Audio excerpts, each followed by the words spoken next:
about New Orleans as really a glimpse of the future in the book, because that's a classic example of the shock doctrine.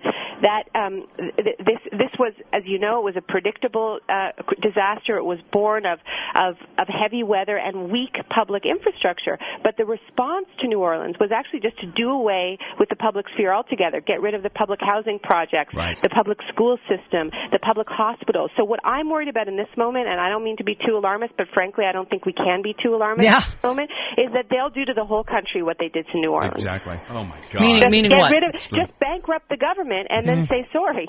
Yeah. They've accomplished who said about strangling the government Grover Norquist in a bathtub. Yeah. See, the government doesn't work. Exactly. And don't call them incompetent, because they know exactly what they're doing. They're incompetent all the way to the bank.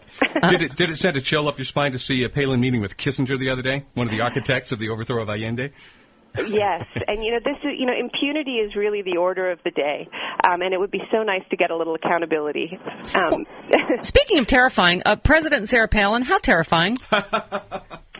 Really terrifying. And one of the things that I've been talking about is that I think we need to stop thinking about a McCain-Palin administration as just being 4 more years of Bush. They are way worse than 4 more years of Bush. Oh, yeah. They have very ambitious plans. Some of them are the same plans as the Bush administration, but they haven't been able to accomplish them, like privatizing Social Security, which, as far as Wall Street is concerned, that's the next bubble. That's the next big dose of free money that they can play with. And, if they are elected, God forbid, then they will have what the Bush administration hasn't had for a long time, which is a mandate. They'll also have an economic crisis served up to them by the Bush administration, and they will use that for a radical dose of economic shock therapy, just doing away with what remains of the public sector. One of the things that I think is really important for people to understand in this moment, we keep hearing that what we're seeing in Washington right now is some radical departure for the Bush administration, that they used to believe in free markets, and now suddenly they believe in government intervention. This is a fallacy. I mean, what they have spent the past 7 years doing is transferring public money into private hands under no conditions that would meet any definition of the free market. I mean, think about Halliburton, think about Blackwater, no bid contracts, no transparency, just public money into private hands. Now what they're doing is taking private debts and putting them into public hands, and this is entirely consistent with everything they've done. And it's not free markets, it's corporatism. It's crony capitalism. Absolutely. Well, Naomi, before we let you go, I got to get your predictions, A, on how this economic crisis bailout is going to play out, and B, how is the election going to play out? Because obviously you've probably heard the polls. Barack Obama has rocketed way up, 9 points over McCain. I just don't see how John McCain could have any credibility on the economy. An election, starting from the fundamentals are strong to let's appoint a commission to to the choosing of Sarah Palin, right? Because I mean he really had a choice there, and he was under pressure from some people and many people in his party to choose someone who would fill that economic blind spot of his, and instead he essentially went for a gimmick to please the base.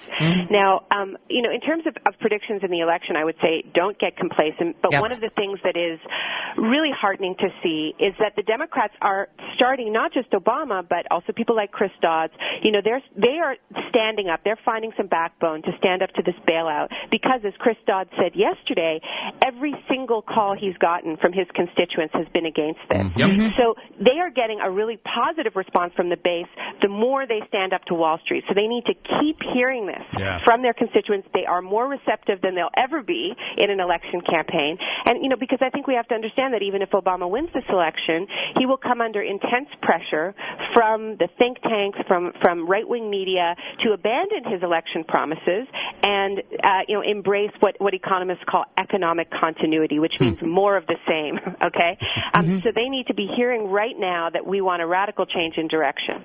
So how is this going to play out, this bailout, this whole financial crisis bailout, in your opinion?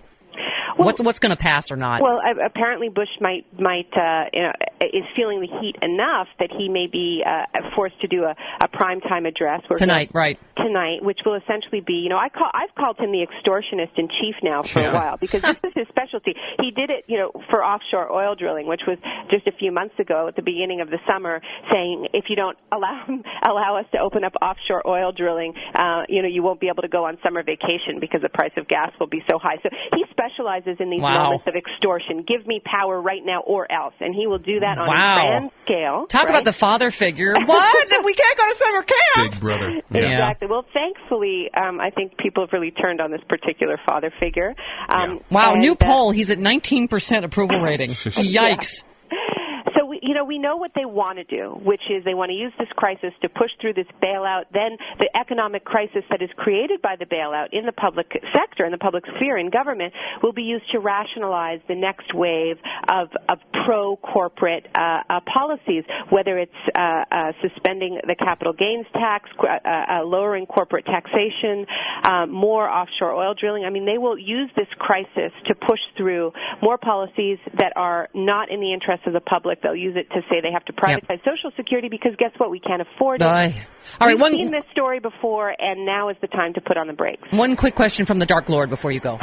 It's interesting and disturbing that the 3rd Infantry Division's 1st Brigade combat team is going to be deployed in the U.S., apparently for crowd control for civil unrest situations.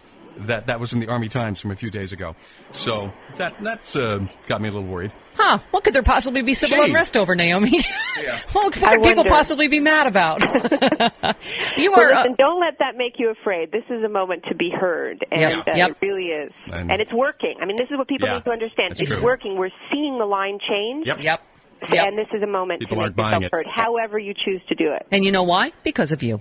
Indeed. Thanks. You are terrifyingly smart, and I was sweating bullets during this interview, but thank you. I am not equipped intellectually, but thank you so much for taking time for us, Naomi. Have a great day. All right, you too. Keep up the great work. Thank you, honey. There she goes. Naomi Klein, author of The Shock Doctrine. Yeah. Woo! You unlock this portal with the key of imagination. Beyond it lies a website of sound, a website of sight. Wow, those are real. Ow! A website of mindlessness. You're moving into a land of both shadow and substance, triviality and banality. On September 22nd, if you log on to voicedeity.com, you will have crossed over into Jim Ward's Apocryphal but True.